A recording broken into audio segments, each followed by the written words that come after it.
messieurs, bonjour. La direction du Centre intégré universitaire de santé et de services sociaux du Saguenay-Lac-Saint-Jean a reçu le rapport d'enquête systémique de la Commission des droits de la personne et des droits de la jeunesse. Le deuxième rapport d'enquête avait été demandé à l'été 2016 par la ministre déléguée à la réadaptation et à la protection de la jeunesse, à la santé publique et aux saines habitudes de vie, Mme Lucie Charlebois. Il fait suite au rapport qui a été présenté en juin dernier et porte sur les services rendus par la Direction de la protection de la jeunesse au Saguenay-Lac-Saint-Jean. La Commission a scruté la réception, le traitement et l'évaluation des signalements. Elle a notamment analysé les mécanismes de prise de décision, l'encadrement et la formation des intervenants, ainsi que les outils cliniques dont ils disposent pour réaliser leur mandat. Le rapport est sans équivoque. Des changements doivent être apportés au système en place. Aujourd'hui, nous prenons acte du rapport et des recommandations qui nous concernent. Soyons clairs, nous travaillons déjà à mettre en place des recommandations du premier rapport. D'ailleurs, certaines de ces recommandations énoncées dans le rapport d'aujourd'hui ont déjà été intégrées dans nos pratiques. Je donnerai ici deux exemples de mesures concrètes. D'abord, des formations sur l'obligation de signaler ont été réalisées auprès de plusieurs de nos équipes. Une démarche de communication sur ce thème auprès de nos employés aura lieu chaque année. Rappelons que tout professionnel doit signaler sans délai la situation d'un enfant à la DPJ s'il a un motif raisonnable de croire que la sécurité ou le développement de l'enfant est ou peut être considéré comme compromis. Deuxièmement, des formations ont été élaborées et auront lieu dans 2 semaines sur le choix de l'alinéa, c'est-à-dire le motif du signalement retenu par les professionnels de la DPJ, soit l'abandon, la négligence, les abus physiques ou autres. Ceci guide leur intervention. Deuxièmement, le code de priorisation du traitement du signalement et la vérification terrain des éléments du signalement, par exemple des rencontres à domicile. Nous accueillons ce rapport avec humilité. Nous savons que des améliorations sont requises. Nous devons être meilleurs. Ce sont la protection et la sécurité de nos enfants qui en dépendent. Tel que je vous l'annonçais lors de la présentation du premier rapport en juin, nous sommes accompagnés dans ce processus par un expert externe, M. Alain Saint-Pierre. Le mandat de M. Saint-Pierre est d'évaluer et de nous guider dans nos actions, dans nos démarches d'harmonisation et de changement de pratique à la direction de la protection de la jeunesse. Sa présence nous a permis de débuter plus tôt notre travail d'harmonisation des pratiques. Il a déjà rencontré près de 30 personnes dans le cadre d'entretiens structurés. Cet exercice nous permet de réviser notre système en entier et de progresser en tant qu'organisation. Comme CIUS, nous voulons et devons poursuivre la reconfiguration du réseau de nos services jeunesse, dont fait partie la direction de la protection de la jeunesse. Nous travaillons également à améliorer la coordination et à redéfinir les rôles de chacun. Avec l'entrée en vigueur de la loi sur la protection de la jeunesse en 1979, le Québec s'est doté d'un système fort. Il est de notre devoir de nous assurer que nous respectons le mandat qui nous est confié. Nous cherchons sans cesse à nous améliorer, c'est ce que nous ferons dans les prochains mois. Nous implanterons les recommandations qui n'ont pas encore été mises en œuvre selon les conclusions de l'enquête. Nous ferons rapport de nos démarches telles que demandées. Tous peuvent compter sur mon engagement à poursuivre les démarches en cours pour améliorer le processus d'intervention à la direction de la protection de la jeunesse. Je cède maintenant la parole à Mme Caroline Gaudreault, directrice de la protection de la jeunesse par intérim. Mme Gaudreault, je vous remercie.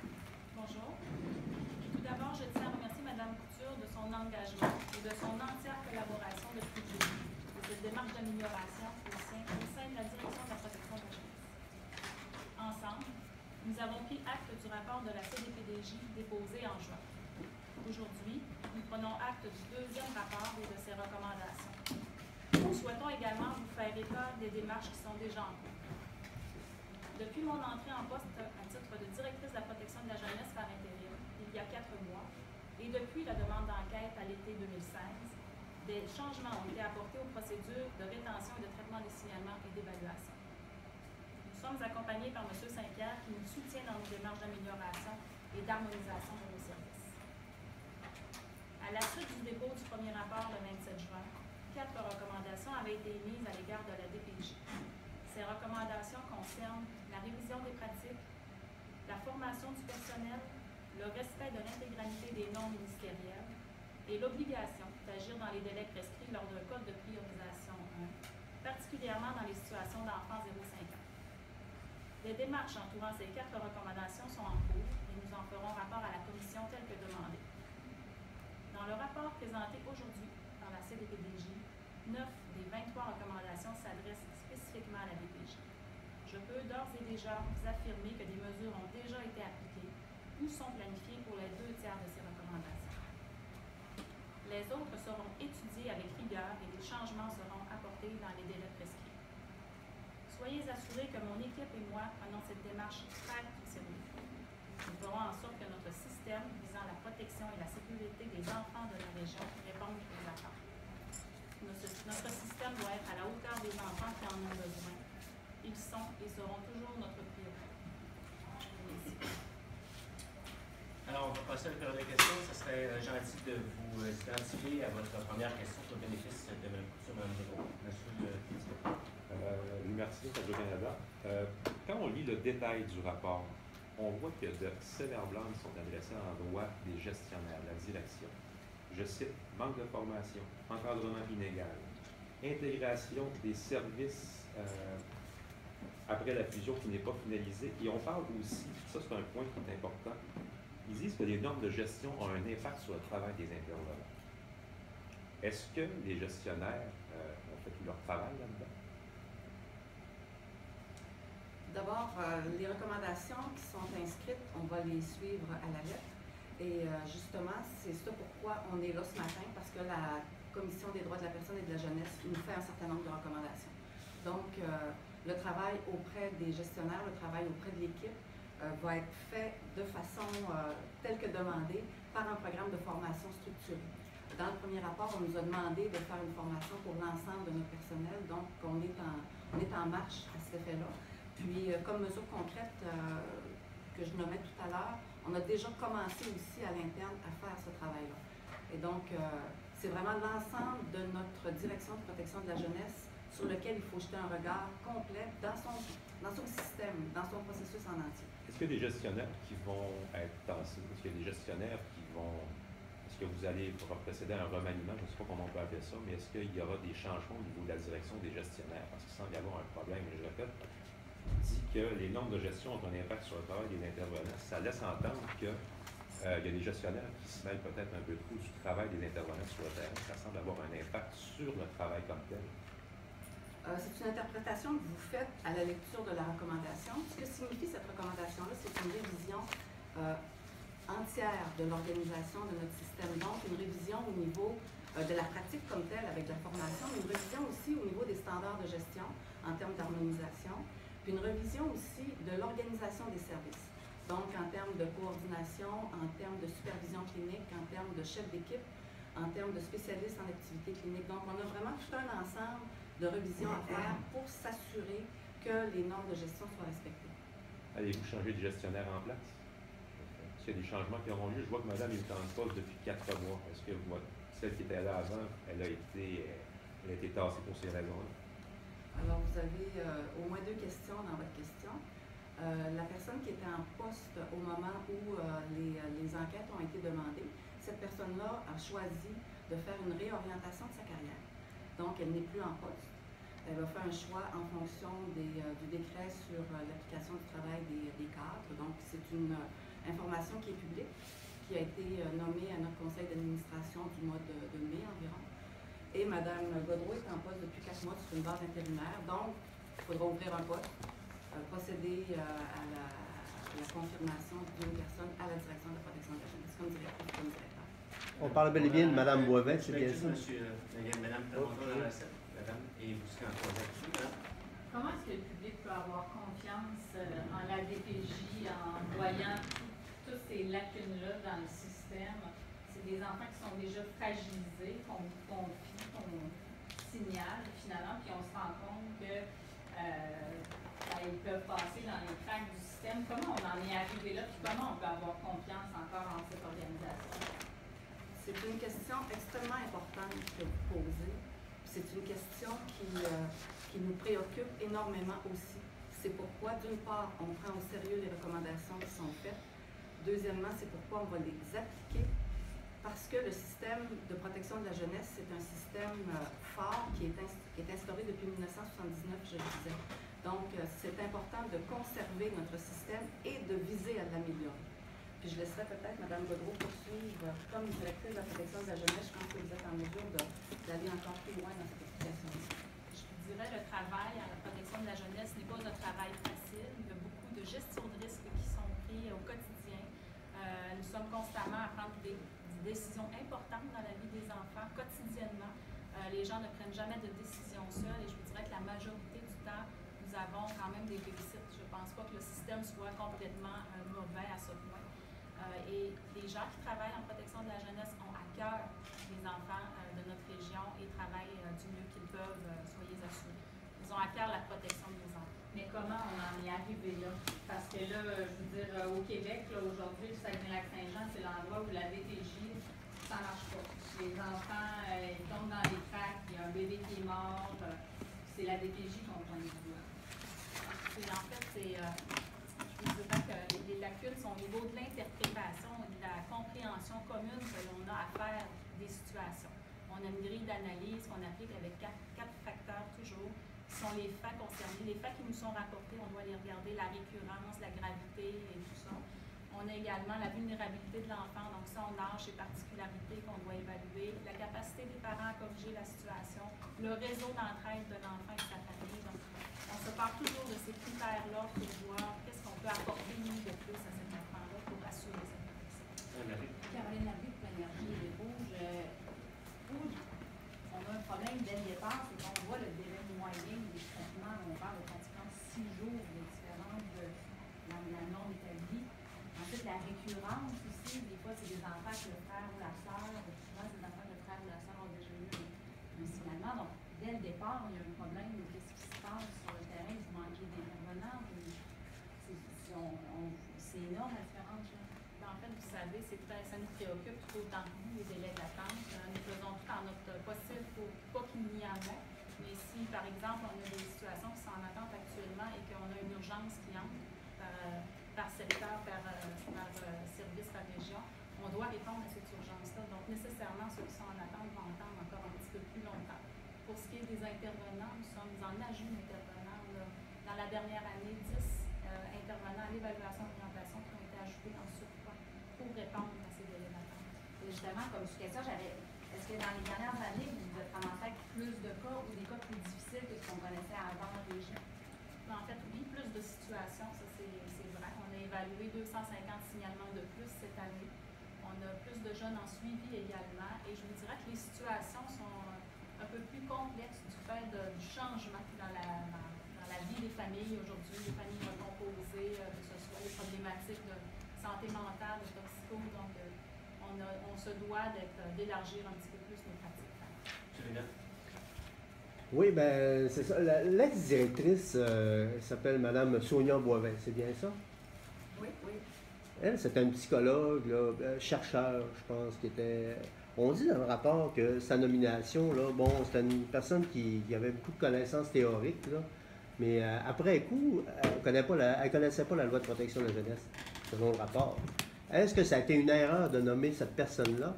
Et moi, on m'a dit que cette personne-là avait été nommée pour assurer une représentativité du lac Saint-Jean parmi les cadres au sein du CIUS. Moi, j'aimerais que vous répondiez à cette question-là. Alors, si vous voulez bien, merci de votre Une question. décision politique. Merci, M. Villeneuve, de votre question.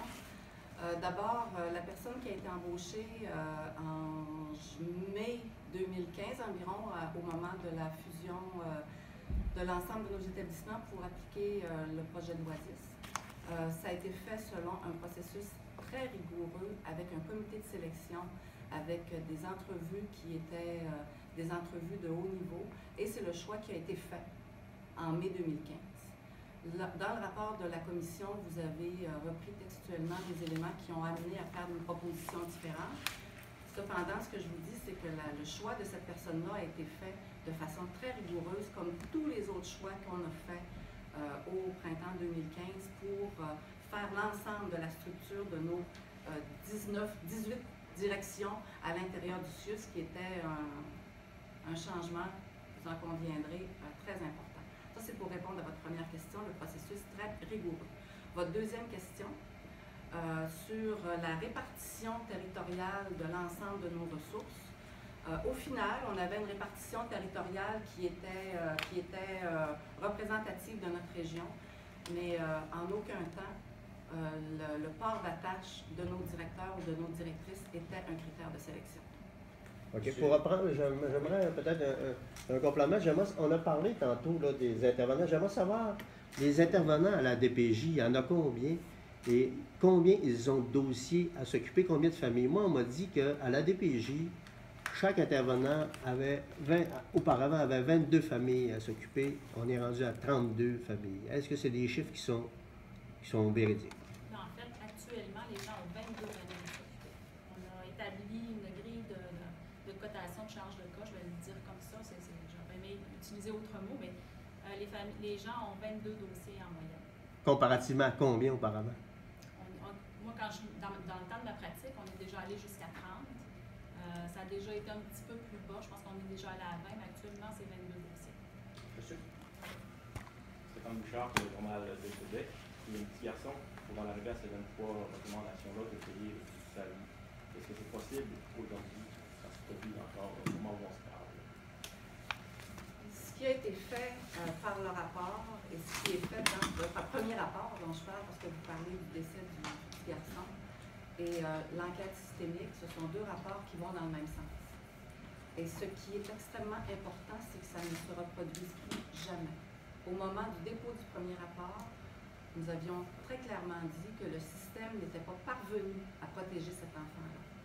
Puis à partir de ce moment-là, ce que nous devons faire, c'est prendre le rapport avec toute l'humilité et la responsabilité qui convient, et de vous dire, et de dire par ce fait même à toute la population, que nous faisons tout ce qui est notre possible pour que ça ne se reproduise plus jamais.